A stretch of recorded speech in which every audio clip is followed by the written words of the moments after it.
اعوذ باللہ من الشیطان الرجیم، بسم اللہ الرحمن الرحیم۔ تمام دیکھنے اور سننے والوں کو ٹیم بچے اور اسلام کی جانب سے السلام علیکم ورحمۃ اللہ وبرکاتہ۔ پیارے بچوں، آج ہم آپ کو حضرت آدم علیہ السلام اور اماں حوا کی کہانی سنائیں گے۔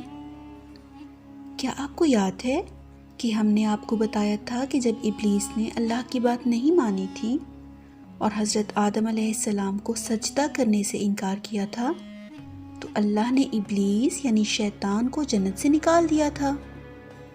جنت سے نکلنے کے بعد شیطان نے قسم کھا لی کہ وہ حضرت آدم اور ان کی اولاد کو قیامت تک اللہ کی بات ماننے سے روکے گا اور برے برے کام سکھائے گا۔ اب کیا ہوا ہم دیکھتے ہیں۔ حضرت آدم علیہ السلام جنت میں رہ رہے تھے۔ وہ جنت میں جہاں چاہے گھومتے تھے، باغوں کی سیر کرتے تھے۔ اگر بھوک لگتی تو مزے مزے کے کھانے ان کے سامنے آ جاتے، پیاس لگتی تو ٹھنڈے ٹھنڈے دودھ کی نہریں خود ان کے پاس آ جاتی۔ جنت میں حضرت آدم کے پاس سب کچھ تھا۔ پھر اللہ نے اماں حوا کو پیدا کیا۔ پیارے بچوں، جس طرح حضرت آدم علیہ السلام تمام انسانوں کے باپ ہیں، اسی طرح اماں حوا تمام انسانوں کی ماں ہیں، یعنی تمام انسان حضرت آدم علیہ السلام اور اماں حوا کی اولاد ہیں۔ اب کیا ہوا کہ حضرت آدم اور اماں حوا جنت میں خوشی خوشی رہ رہے تھے۔ اللہ تعالیٰ نے ان سے کہہ دیا تھا کہ جنت میں جہاں چاہے رہو اور جو چاہے کھاؤ، مگر ایک خاص درخت ہے، اس کے قریب بھی مت جانا اور نہ ہی اس درخت کا پھل کھانا۔ اور اللہ نے ان کو پہلے ہی بتا دیا تھا کہ شیطان تمہارا دشمن ہے، وہ تمہیں ضرور تنگ کرنے کی کوشش کرے گا۔ حضرت آدم علیہ السلام کو اللہ کی یہ تمام باتیں یاد تھیں۔ جب شیطان کو یہ بات معلوم ہوئی کہ اللہ نے حضرت آدم علیہ السلام اور اماں حوا کو ایک درخت کا پھل کھانے سے منع کیا ہے تو اس نے سوچا کہ کیوں نہ میں ان دونوں کو دھوکے سے اس درخت کا پھل کھلا دوں۔ اس طرح سے اللہ ان سے ناراض ہو جائیں گے اور ان کو جنت سے نکال بھی دیں گے۔ اسی لیے شیطان حضرت آدم اور اماں حوا کو کہتا رہتا، تم لوگ اس درخت کا پھل کھا لو، اس کو کھانے سے تم فرشتہ بن جاؤ گے اور کبھی بھی جنت سے نہیں نکالے جاؤ گے۔ آخر ایک دن حضرت آدم علیہ السلام اور اماں حوا شیطان کی باتوں میں آ گئے اور انہوں نے وہ پھل کھا لیا جس سے اللہ نے منع کیا تھا۔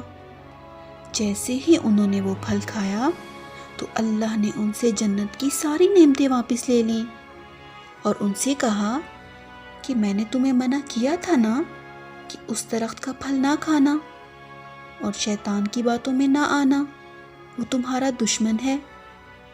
اب تم اور حوا جنت سے چلے جاؤ اور دنیا میں جا کر رہو۔ پیارے بچوں، اس طرح اللہ نے حضرت آدم اور اماں حوا کو جنت سے نکال کر زمین پر بھیج دیا۔ حضرت آدم علیہ السلام اپنے کیے پر بہت شرمندہ تھے۔ ان کو جنت سے نکلنے کا اور شیطان کی باتوں میں آنے کا بہت دکھ تھا۔ وہ ہر وقت اللہ تعالیٰ سے معافی مانگتے رہتے تھے اور روتے رہتے تھے کہ اے اللہ ہمیں معاف کر دے، ہم سے غلطی ہو گئی، ہم شیطان کی باتوں میں آ گئے، اگر تو ہمیں معاف نہیں کرے گا تو ہم بہت نقصان اٹھائیں گے۔ پیارے بچوں، اللہ تعالیٰ تو بہت اچھے ہیں، بہت رحم کرنے والے ہیں۔ جب بھی کوئی بندہ گناہ کرتا ہے اور پھر اللہ سے معافی مانگتا ہے کہ یا اللہ میں کبھی ایسی غلطی نہیں کروں گا، مجھے معاف کر دے، تو اللہ اپنے بندے کو ضرور معاف کرتے ہیں۔ اللہ تعالیٰ نے حضرت آدم علیہ السلام کو بھی معاف کر دیا اور ان کی توبہ قبول کر لی۔ تو پیارے بچوں، اس کہانی سے ہم نے یہ سیکھا کہ شیطان ہمارا دشمن ہے، وہ ہمیں اللہ کی بات ماننے سے روکتا ہے اور برے کام سکھاتا ہے، کیونکہ وہ خود تو جنت سے نکل چکا ہے اور وہ نہیں چاہتا کہ ہم اچھے اچھے کام کر کے جنت میں جا سکیں۔ لیکن ہم نے اس کی باتوں میں نہیں آنا، اور اگر پھر بھی ہم سے کوئی گناہ ہو جائے تو ہمیں چاہیے کہ ہم فوراً اللہ سے معافی مانگ لیں، کیونکہ اللہ تعالیٰ اپنے بندوں سے بہت پیار کرتے ہیں۔ آج کی ہماری کہانی ختم ہوئی، آپ سے ملاقات ہوگی اگلی ویڈیو میں، تب تک کے لیے اپنا خیال رکھیے گا۔ اللہ حافظ۔